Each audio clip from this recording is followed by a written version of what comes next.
രാജ്യത്തിന്റെ പ്രധാനമന്ത്രി പറയുകയാണ് ഒരു ലോക്സഭാ മണ്ഡലത്തിലേക്ക് കോൺഗ്രസിന്റെ നേതാവ് വന്ന് മത്സരിക്കുമ്പോൾ ഭൂരിപക്ഷത്തെക്കാൾ കൂടുതൽ ന്യൂനപക്ഷം ഭൂരിപക്ഷമായ മണ്ഡലത്തിലേക്ക് അഭയം തേടി പോയിരിക്കുന്നുവെന്ന്. അവിടുത്തെ പച്ച പതാകകൾ കാണുമ്പോൾ പാകിസ്ഥാനാണോ എന്ന് സംശയം തോന്നി എന്ന് പറഞ്ഞത് രാജ്യത്തിന്റെ ആഭ്യന്തരമന്ത്രിയാണ്. നിങ്ങളുടെ നേതാക്കളല്ലേ? പതാക കണ്ടപ്പോൾ പാകിസ്ഥാനാണോ എന്ന് തോന്നിയത്? ഷാനി പാകിസ്ഥാൻ മുസ്ലിം ലീഗിന്റെ പതാക കണ്ടിട്ടുണ്ടോ ഷാനി? ഇന്ത്യയുടെ വിഭജന കാലഘട്ടത്തിൽ ഉപയോഗിച്ച പതാക തന്നെയാണ് അത്. നോർത്ത് ഇന്ത്യക്കാരന് കണ്ടാൽ ഇന്നും അങ്ങനെ മുസ്ലിം ലീഗ് എന്ന് പറഞ്ഞാൽ നോർത്ത് ഇന്ത്യക്കാരനെ സംബന്ധിച്ചിടത്തോളം ഭാരതം വിഭജിച്ച പ്രസ്ഥാനം തന്നെയാണ്. കഴിഞ്ഞ 2 ദിവസങ്ങളായി കേരളത്തിൽ നടക്കുന്ന ചർച്ച ഭാരതീയ ജനതാ പാർട്ടി എന്തോ രാജ്യദ്രോഹ പ്രവർത്തനം ചെയ്യുന്നു എന്ന മട്ടിലാണെന്നാണ് എനിക്ക് തോന്നുന്നത്. ആവശ്യമില്ലാത്ത കാര്യത്തിന് അവിടെ എന്തിനാ കയറി ഇടപെടുന്നത്? ഇതൊന്നും കാണുന്നത് എനിക്ക് ഇഷ്ടമല്ല. ഈ രാജ്യം ഭരിക്കുന്ന പ്രസ്ഥാനം എന്ന നിലയിൽ ഇന്ത്യയിലെ തന്നെ എല്ലാ സംസ്ഥാനങ്ങളിലും സ്വാധീനമുള്ള ഒരു പ്രസ്ഥാനം എന്ന നിലയിൽ ഭാരതീയ ജനതാ പാർട്ടിക്ക് ഈ രാജ്യത്തെ ജനങ്ങളുമായി സംവദിക്കാൻ ലീഗിൻ്റെയോ CPM-ൻ്റെയോ കോൺഗ്രസിൻ്റെയോ ഇവിടുത്തെ മാധ്യമങ്ങളുടെ അനുമതി വേണോ? നിങ്ങൾ ആരെയാണ് ഈ ഭയപ്പെടുത്താൻ ശ്രമിക്കുന്നത്? നിങ്ങളൊക്കെ ആരാണ് അനുമതി തരാൻ? എനിക്കതാണ് മനസ്സിലാകാത്തത്. ഭാരതീയ ജനതാ പാർട്ടി എന്ത് ചെയ്യണമെന്ന് ഞങ്ങളല്ലേ തീരുമാനിക്കുക? പിന്നല്ലാണ്ട് ഞങ്ങൾക്ക് ഈ രാജ്യത്തെ ജനങ്ങളുമായി സംവദിക്കാൻ ഒരാളുടെയും അനുമതി വേണ്ട. നിങ്ങൾ എന്തിനാണ് ഇതിനകത്ത് ഭീതി ഉണ്ടാക്കുന്നത്? എന്തിനാണ് അബ്ദുൾ റഹ്മാൻ രണ്ടത്താണിയെ പോലെയുള്ളവർക്ക് ഭയം? എന്താണ്? പേടിയുണ്ടോ?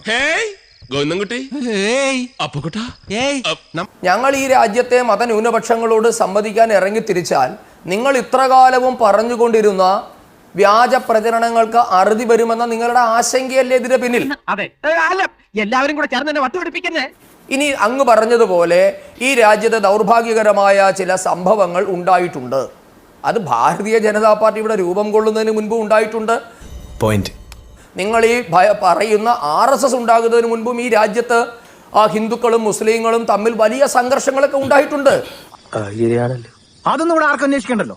അതിനകത്ത് രാഷ്ട്രീയമൊന്നും ഉണ്ടായിരുന്നില്ല. ഏതെങ്കിലും രാഷ്ട്രീയ പ്രസ്ഥാനങ്ങളുമായി ബന്ധപ്പെട്ടതായിരുന്നല്ല. ഈ രാജ്യത്ത് വർഗീയ കലാപങ്ങൾ മുൻപും ഉണ്ടായിട്ടുണ്ട്. പിന്നെ അങ്ങ് പറഞ്ഞതിനകത്ത് ഒരു കാര്യം എനിക്ക് വലിയ സന്തോഷമുണ്ടായി. ഞാൻ ആരോടും പറയില്ല. ഏറ്റവും അവസാനമാണല്ലോ അങ്ങ് ഗോദ്രെ എണ്ണിയത്. വളരെ സന്തോഷമുണ്ട്. അതിനുശേഷം എന്തായാലും ഈ രാജ്യത്ത് വർഗീയ കലാപം നടന്നിട്ടില്ല എന്ന് പറയാൻ അങ്ങ് കാണിച്ച ആർജവത്തെ ഞാൻ അഭിനന്ദിക്കുകയാണ്. ഇതൊക്കെ എന്തിനു ഇവിടെ പറയാൻ പോകുന്നു? അല്ല, ഒരു കണക്ഷൻ കിട്ടിയപ്പോ. പിന്നെ നിങ്ങൾക്ക് എന്തിനാണ് ഈ ആശങ്ക? ഇവിടെ ഈസ്റ്റർ ദിനത്തിൽ അല്ലെങ്കിൽ റംസാൻ ദിനങ്ങളിൽ ആയുധവുമായിട്ട് BJP-ക്കാര് നിങ്ങളുടെ തലയടിച്ച് പൊളിക്കാനല്ലല്ലോ വരുന്നത്. സംവാദത്തിനും സ്നേഹ സന്ദർശനത്തിനും അല്ലേ വരുന്നത്. എന്താ സംശയമുണ്ടോ? അതും ഈ കാലത്ത്. കാലം ഏതായാലും ശ്രീധരൻ നമ്മുടെ ഇടയിലുണ്ട്, പണ്ടതൊക്കെ കൂടുതലായിട്ട്. താങ്കൾ ആ ആശയം വ്യക്തമാക്കിയത് കൊണ്ട് ഒരു സംശയത്തിന് താങ്കൾ മറുപടി നൽകണം. അങ്ങനെയല്ലേ എന്ന് താങ്കൾ ചോദിച്ചു. ഇതുവരെ നിങ്ങൾ എവിടെയായിരുന്നു ശ്രീ സന്ദീപ് വാചസ്പതി? ഇതുവരെ BJP എവിടെയായിരുന്നു? ഇപ്പോൾ നിങ്ങൾ ഈ അകൽച്ച അവസാനിപ്പിക്കാൻ തീരുമാനിക്കുന്നു, സൗഹൃദം ഉണ്ടാക്കാൻ തീരുമാനിക്കുന്നു. ഇതുവരെ നിങ്ങൾ എന്താണ് ചെയ്തുകൊണ്ടിരുന്നത്? നിങ്ങൾ പറയൂ. നിങ്ങൾ ആദ്യമായാണല്ലോ ഈദ് മുബാറക്ക് പറഞ്ഞ് മുസ്ലിങ്ങളുടെ വീടുകളിലേക്ക് പോകണം എന്ന് നിർദ്ദേശിക്കുന്നത്. ഇതുവരെ നിങ്ങൾ എവിടെയായിരുന്നു? ഇതുവരെ എന്തുകൊണ്ട് നിങ്ങൾ അത് പോയില്ല? ഞങ്ങൾക്ക് സൗകര്യമുള്ളപ്പോ പോകും ഷാനി. അത് ചോദിക്കാൻ നിങ്ങളാരാ? ഷാനി പറഞ്ഞല്ലോ ഇന്നലെ വരെ ഞങ്ങൾ എന്തോ ചെയ്തുകൊണ്ടിരുന്നത്. എന്താ ചെയ്തുകൊണ്ടിരുന്നത്? അതുകൂടെ പറയും. ഷാനിക്കാണല്ലോ ആശങ്ക. ഞങ്ങളൊന്നും ചെയ്തിട്ടില്ല എന്ന് ഞങ്ങൾക്കറിയാം. ഞങ്ങൾക്ക് അതുകൊണ്ട് ഇന്നലെ വരെ ഞങ്ങൾ എന്തു ചെയ്തു എന്നും ഇന്ന് എന്തു ചെയ്യുന്നു എന്നും നാളെ എന്ത് ചെയ്യാൻ പോകുന്നു എന്നതിനെ പറ്റി ഞങ്ങൾക്ക് വ്യക്തമായ ലക്ഷ്യമുണ്ട് ഷാനി. എങ്ങനെയാണ് അകൽച്ച ഉണ്ടാകുന്നത്? ഞാൻ ആദ്യമേ പറഞ്ഞല്ലോ, 947 ഈ രാജ്യത്ത് 2ആയി വിഭജിക്കപ്പെട്ടത് BJP ഉണ്ടായതുകൊണ്ടായിരുന്നോ? അതിനു മുൻപ് ഈ രാജ്യത്ത് വർഗീയ സംഘർഷങ്ങൾ ഉണ്ടായത് BJP-യും RSS-ഉം ഉണ്ടായിട്ടാണോ?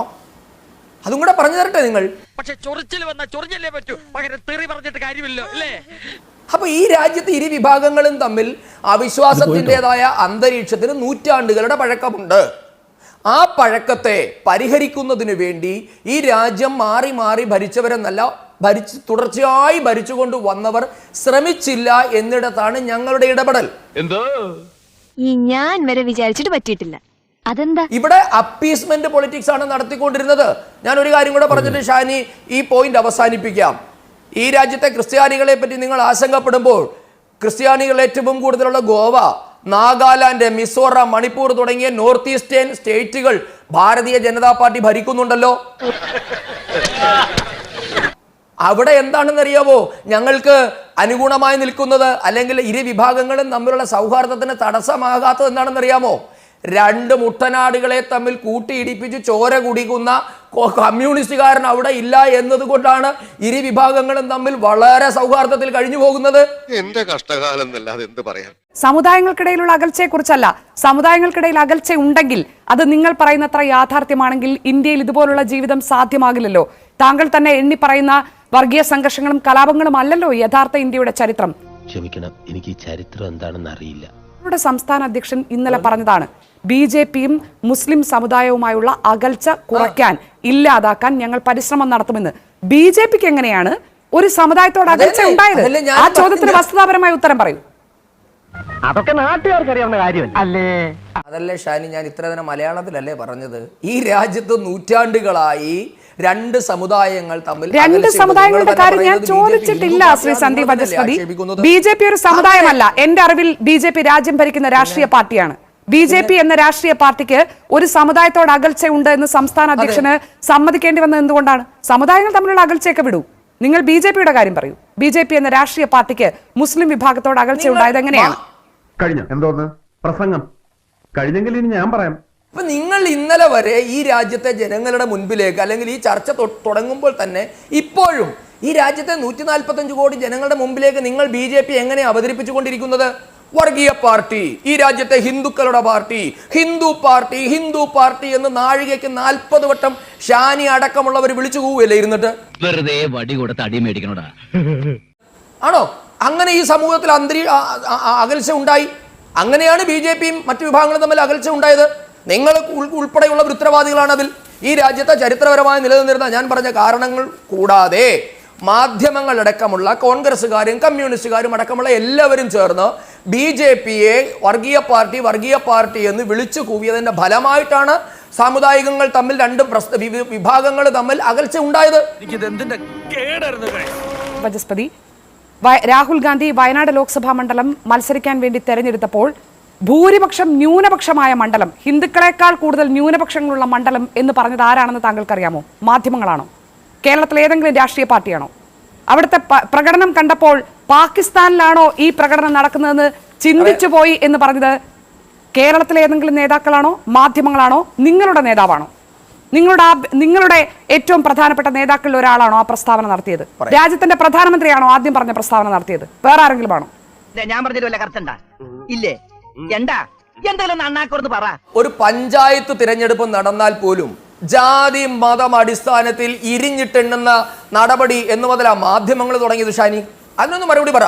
ഉത്തരം പറഞ്ഞിട്ട് മുറിക്കാ മതി. വീട്ടിലെ കാരണവർക്ക് അടുപ്പിലുമാവാം. ഷാനിക്ക് നെഞ്ചത്ത് കൈവച്ചോട്ട് പറയാൻ പറ്റുമോ? മനോരമ ന്യൂസ് ചാനൽ ഇന്നേ വരെ ഒരു കോൺസ്റ്റിറ്റ്യുവൻസിയിലെയും സമുദായത്തിന്റെ അടിസ്ഥാനത്തിലുള്ള റിപ്പോർട്ടുകൾ കൊടുത്തിട്ടില്ല എന്ന്? നീ പറയുന്നതൊക്കെ എനിക്ക് മനസ്സിലാവുന്നുണ്ട്, പക്ഷെ നിന്റെ ഈ നിലപാട് പൂർണ്ണമായി അംഗീകരിക്കാൻ എനിക്ക് കഴിയുന്നില്ല. രാജ്യത്തിന്റെ പ്രധാനമന്ത്രി പറയുകയാണ് ഒരു ലോക്സഭാ മണ്ഡലത്തിലേക്ക് കോൺഗ്രസിന്റെ നേതാവ് വന്ന് മത്സരിക്കുമ്പോൾ ഭൂരിപക്ഷത്തെക്കാൾ കൂടുതൽ ന്യൂനപക്ഷം ഭൂരിപക്ഷമായ മണ്ഡലത്തിലേക്ക് അഭയം തേടി പോയിരിക്കുന്നുവെന്ന്. അവിടുത്തെ പച്ച പതാകകൾ കാണുമ്പോൾ പാകിസ്ഥാനാണോ എന്ന് സംശയം തോന്നി എന്ന് പറഞ്ഞത് രാജ്യത്തിന്റെ ആഭ്യന്തരമന്ത്രിയാണ്. നിങ്ങളുടെ നേതാക്കളല്ലേ? യവനെയൊക്കെ കാണുന്നത് യവന്മാരുമായിട്ടൊന്നും സംസർഗം പാടില്ല പറ്റപ്പിള്ളേ. ഈ രാജ്യത്തെ ഓരോ മണ്ഡലത്തിന്റെയും ജാതി തിരിച്ച്, മതം തിരിച്ച്, ഉപവിഭാഗം തിരിച്ച് എണ്ണുന്നതും മാധ്യമങ്ങളാണ്.